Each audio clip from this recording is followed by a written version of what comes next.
हरियाणा में सद्भावना के नाम से एक यात्रा निकल रही है जिसे पूर्व सांसद हिसार की जो विजेंद्र सिंह लीड कर रहे हैं, किस तरह का रिएक्शन आपकी यात्रा को लेकर है?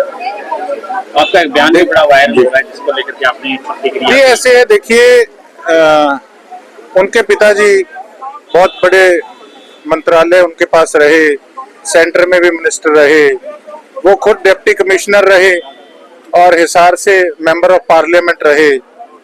लेकिन हमारी पार्टी के सदस्य हैं, मैं समझता हूँ कई बार कई विपक्ष के लोग जो और पार्टियों के हैं वो इस पे चुटकी भी लेते हैं, लेकिन बात ऐसी है, देखो हम अपना काम अपने तरीके से अपना कर रहे थे।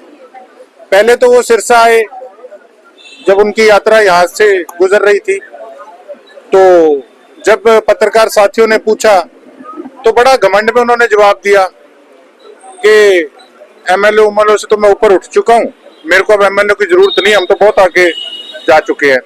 जब मेरे बारे में उन्होंने पूछा तो कहते कोई फर्क नहीं पड़ता। चलो कोई बात नहीं पड़ता तो हमें कोई फर्क डालना थोड़ी है किसी को धक्के से। उसके बाद फिर चलो एक पारिवारिक मेरा भाई का विवाह का प्रोग्राम था, चलो मैं कार्ड देने गया तो मैंने एक नॉर्मल उस समय जब पत्रकार साथियों ने पूछा कि उन्होंने ये टिप्पणी की है, मैं कहा जी मेरा तो देखो एक राजनीतिक छोड़ो, इन्होंने कौन सा मेरी कोई मदद करी किसी प्रकार की, कोई मेरे सिर एहसान थोड़ी है कोई इनका। तो एक तो सामाजिक रिश्ते होते हैं, अगर सामाजिक रिश्तों के अंदर भी वो समय नहीं निकाल पाते तो देखो मेरे से उनको उम्मीद नहीं करनी चाहिए। मैंने तो इतनी बात ही कही। उस पे उन्होंने बयानबाजी जो है बड़ी घमंड में करी कि मैं कोई ब्याह शादियों में थोड़ी जाऊंगा, मेरे साथ इतने लोग घूम रहे, हरियाणा में पता नहीं कितनी ब्याह शादियां होती हैं, तभी तो थाने कोई पूछे को नहीं, फिर नेरा काटता फिर हमारी यात्रा में कोई शामिल को नहीं हुआ है। हुड्डा साहब स्पेशल अपना चॉपर करा के आए थे। कहने का भाव है कि मैं एक अकेला व्यक्ति विशेष नहीं, उनको पता है कि हाँ इसके साथ 80,000 लोग जुड़े हुए हैं, तो एक मान सम्मान की बात होती है पार्टी के अंदर, और किसी से हमने क्या लेना होता है, या चौधरी वीरेंद्र सिंह जी या ब्रजेंद्र जी हमें क्या दे जाते आके, एक मान सम्मान की। और मैंने तो कोई उस प्रकार की टिप्पणी भी नहीं की थी। आपने कहा था कि भी बीजेपी में मलाई खाते रहे, हाँ तो कोई राहुल गांधी नहीं बनता, तो मेरे को छेड़ा तो मैं छिड़ गया। ये तो कुछ नहीं है जी, मैं दसा ये तो वो डायलॉग सी ना पुराना, ये तो उन्हें ब्याह ले सूटा वर्गे, ठीक है इन्होंने लिफाफे चो कढ़ लो ता पंगा, इन्होंने कोई कढ़दा तो है नहीं, कोई नवा ब्याह हो जाए वो उधर नु चाड़ देंगे, सूट का लिफाफा उधर नु चाड़ देंगे, और साडे वाले ने गलती कर लिया लिफाफे चो कढ़ ले, ना हुण पवे ना सवे। चलो मैं तो आज फिर एक बात कह रहा हूँ, मैंने कुछ टिप्पणी भी करी, इनके कई लोग नीचे बद्दी बद्दी शब्दावली इस्तेमाल कर रहे थे, हालांकि मैंने तो किसी को नहीं कहा कि आप इस पे काउंटर करो। ये तो फेसबुक या लीडर वाली बात कर रहे हैं। ये तो ठीक है, जो बात करनी है आप सही ढंग से करो। आपने बात मेरे पे डाली, मैंने उसका जवाब दे दिया। अब मेरे को तो जितना छेड़ेंगे मेरे लिए तो वही रौनक में लहर, रोज मैं तो तैयार हूँ, कोई चक्कर नहीं। बात पूर्व मुख्यमंत्री का जन्मदिन है मनोहर लाल खट्टर जी का, और पूरे प्रदेश भर में उनके जन्मदिन पर कार्यक्रम हो रहे हैं, क्या कुछ कहेंगे आप? नहीं अच्छी बात है, पूर्व मुख्यमंत्री रहे हैं, आज सेंटर में मिनिस्टर हैं, तो बहुत बहुत उनको उनके जन्मदिन की शुभकामनाएं, परमात्मा उनको लंबी उम्र बख्शे। विधायक जी आज बावड़ी वाली गली का एक किस्सा आपके पास आया था, हाँ जी, तो वो क्या मैटर था, उसमें आपने क्या?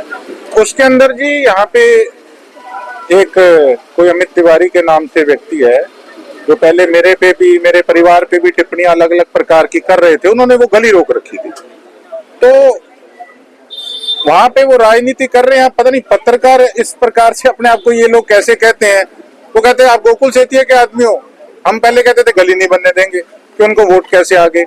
अब वहां पे एक बांसल साहब है साथी हमारे, उनको पीट दिया इन लोगों ने, और फिर अपने अकाउंट से पॉलिटिकल प्रेशर डलवा के और एफआईआर लॉन्च नहीं होने दे रहे थे। तो मेरी एसएचओ साहब से बात हुई थी कि कहते जी अब तो राजीनामा करा देंगे, कहीं प्रेशर डला होगा ऊपर से, ये थोड़ी कि कोई किसी को पीट जाए और फिर राजीनामा करा दो। तो मैंने कहा इस पे एक्शन लो, अगर इन्होंने गलत किया तो इस पे एफआईआर लॉन्च करो।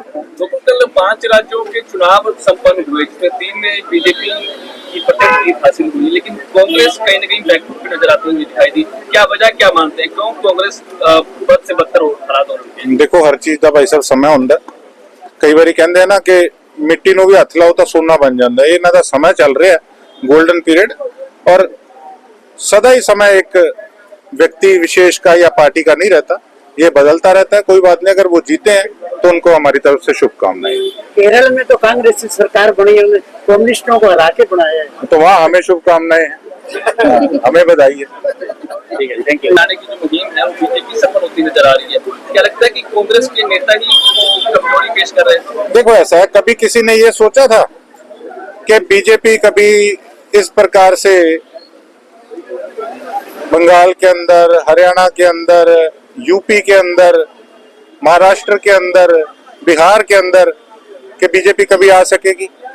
कभी सोच में ये चीजें नहीं थी, लेकिन कोई ना कोई बंगाल कह दिया। हाँ, तो ठीक है, कई बार कुदरत की तरफ से चीजें इस प्रकार से बनती हैं। तो सदैव कांग्रेस ने तो सेवा की है इस देश की, इस प्रदेश की। हम लोग आज संघर्ष कर रहे हैं, संघर्ष का समय, और समय बदलता रहता है, समय जरूर बदलेगा।